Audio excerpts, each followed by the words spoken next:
It's not the best knife blade in the world, but you know, it would do in a pinch if you had to do some simple cutting. It has a Phillips head screwdriver, a flathead screwdriver with a bottle opener, and a saw. You know, again, just like the knife blade, saw is not going to be good for heavy stuff, but it would do in a pinch if that's all you had. So it's kind of nice to have. It also has a flashlight on it that is dead right now, but this thing is actually brighter than this little Princeton Tech one that's on my net kit here. So it just takes little itty bitty watch batteries. I just haven't replaced them yet, but it's a pretty nice little thing to have. It was like $5.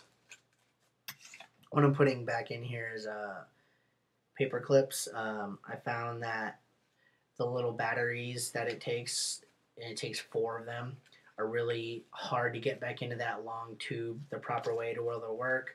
So I just have some paper clips, and you bend one of them out, and you know, you kind of stick it down in there and push the battery the right way. You know, I have a couple extra in there just in case. Let's see what else. This is a tube of film canister filled with those petroleum jelly cotton balls I was talking about earlier.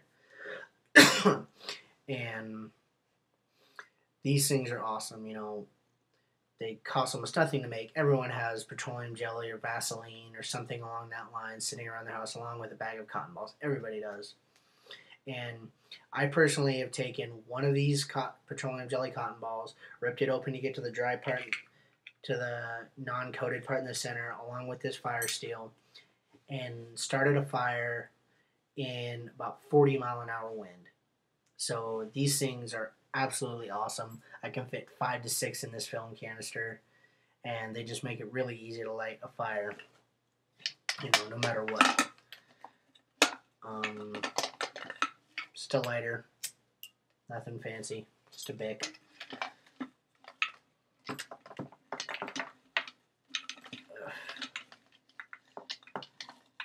Trying to get the rest of the stuff out here. Alright.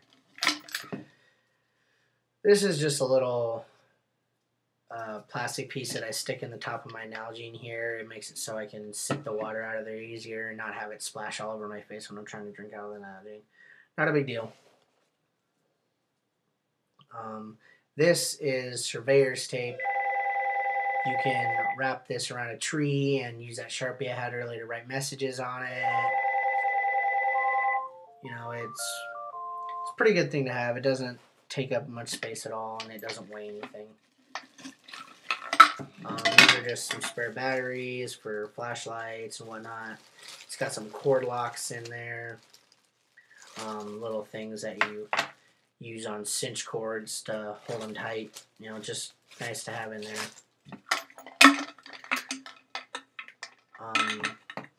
This is chapstick, actually, and it's a girl's chapstick. Like, it's called Soft Lips, but I'll tell you what, this stuff is absolutely fantastic. It's SPF 20 sunblock / chapstick, and this will keep your lips nice and protected out there in the elements. And anyone that's ever had chapped lips or sunburnt lips know that it sucks. So it doesn't take up any space at all. You know, it's about the size of my index finger.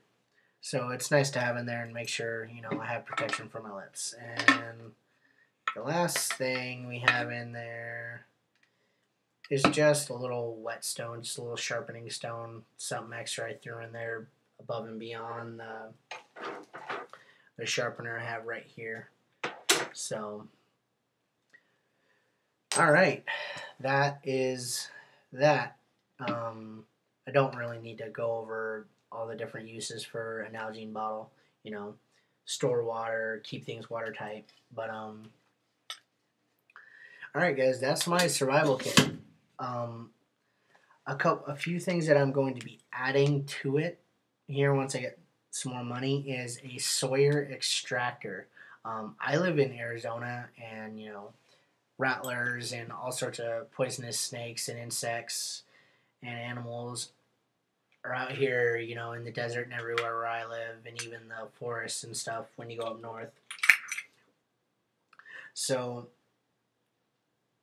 a Sawyer extractor is just a really awesome uh, venom and poison extracting kit. They're $12 at Walmart. They're like this big, not very big at all, and they weigh nothing. And it basically is just a tube that has a pull plug on it,